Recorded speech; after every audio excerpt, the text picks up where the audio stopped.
Keshavardhan of 10th class ZPHS Boys, Maldakal. అందరికీ నమస్కారం. నా పేరు కేశవర్ధన్, జోగులాంబ గద్వాల్ డిస్టిక్.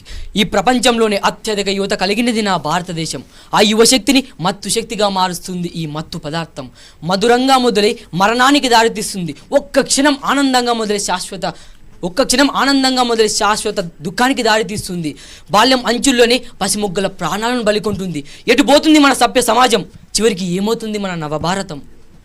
ఒకప్పుడు పట్టణాలకు నగరాలకు మాత్రమే పరిమితమైన ఈ డ్రగ్స్ నేడు ప్రతి మారుమూల గ్రామాలకి, కళాశాలలకు, చివరకు పాఠశాలలు కూడా విస్తరించాయి. మరి ఈ డ్రగ్స్ను అరికట్టడానికి ప్రభుత్వం ఏం చేస్తుంది? ఈ డ్రగ్స్ వల్ల ధూమపాన మద్యపానంతో సరదాగా మొదలై అలవాటు క్రమంగా మత్తుమాదక ద్రవ్యాలకు దారితీస్తుంది. మనమందరం మత్తుమాదక ద్రవ్యాలను అరికట్టాలంటే మన భారతదేశంలో ఇప్పటికే కొన్ని కోట్ల మంది మత్తుమాదక ద్రవ్యాలకు బానిసలు అవుతున్నారు. మత్తుమాదక ద్రవ్యాలకు దుష్పరిణామాలు ఏ విధంగా ఉంటాయంటే, గంజాయిలోని రసాయనాలు మనిషిని బానిసలుగా చేసుకుంటాయి. డ్రగ్స్ స్వీకరించి వాహనాలు నడపడం ద్వారా అనేక రోడ్డు ప్రమాదాలకు దారితీస్తుంది. డ్రగ్స్ మత్తులో ఉండి నేరాలు, హత్యలు, మానభంగాలు చేస్తున్నారు. డ్రగ్స్ అధికంగా ఉపయోగించడం ద్వారా దీర్ఘకాలిక వ్యాధులకు దారితీస్తుంది. డ్రగ్స్ కొనడానికి డబ్బు లేకపోతే దొంగతనాలు, హత్యలు, అనారోగ్య పాలు చేస్తూ వాళ్ళని డబ్బు సంపాదించుకుంటున్నారు. డబ్బు సంపాదించే స్తోమత ఉంటే ఉద్యోగాలు కోల్పోతున్నారు. చివరికి జీవితాన్నే కోల్పోతున్నారు. మరి కుటుంబ బంధాలు తెగిపోయి డిప్రెషన్లోకి చేరుకుంటున్నారు. మత్తుకు బానిసై బతుకులు శిథిలమై కూటికి లేక ఒక్కరు, కుకాయిన్కి ఇంకొక్కరు, గంజి లేక ఒక్కరు, గంజాయికి మరొక్కరు, రోదనతో మిన్నంటుకుంటుంది మన భారతమాత. యువత మారేది ఎప్పుడు? మన దేశ భవిష్యత్తును మార్చేది ఎప్పుడు? మన దేశ భవిష్యత్తు మార్చడానికి మన ప్రభుత్వం ఏమి చేయడం లేదా? చేస్తుంది. NDPS యాక్ట్ మరియు NCB యాక్ట్ ద్వారా డ్రగ్స్ను ఉత్పత్తి చేస్తున్న వారిపై, డ్రగ్స్ను స్మగ్లింగ్ చేస్తున్న వారిపై కేసులు విధిస్తుంది. NDDTC ద్వారా డ్రగ్స్కు బానిసలైన వారికి చికిత్సలు అందజేస్తుంది.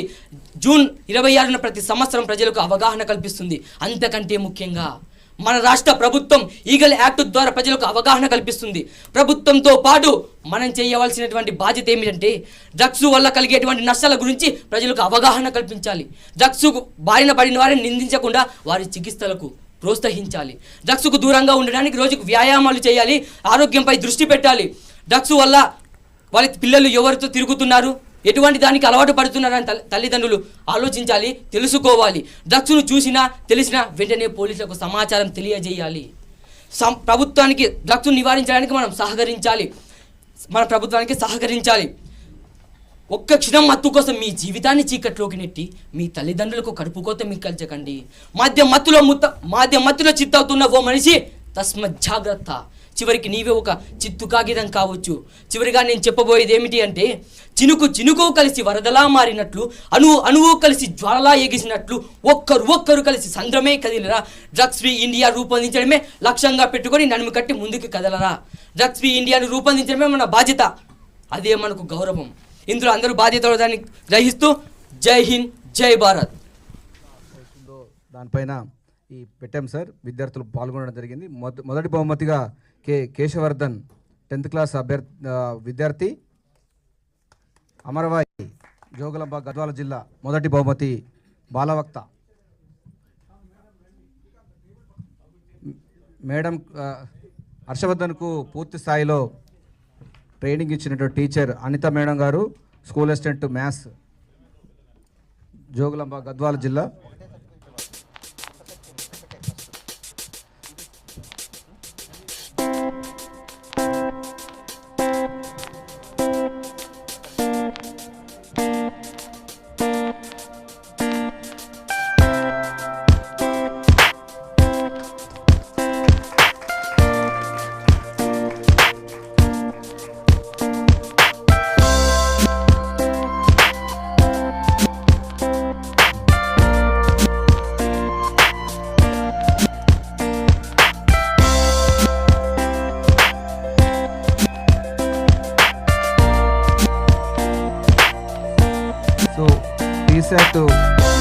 కార్యక్రమానికి కొంతమంది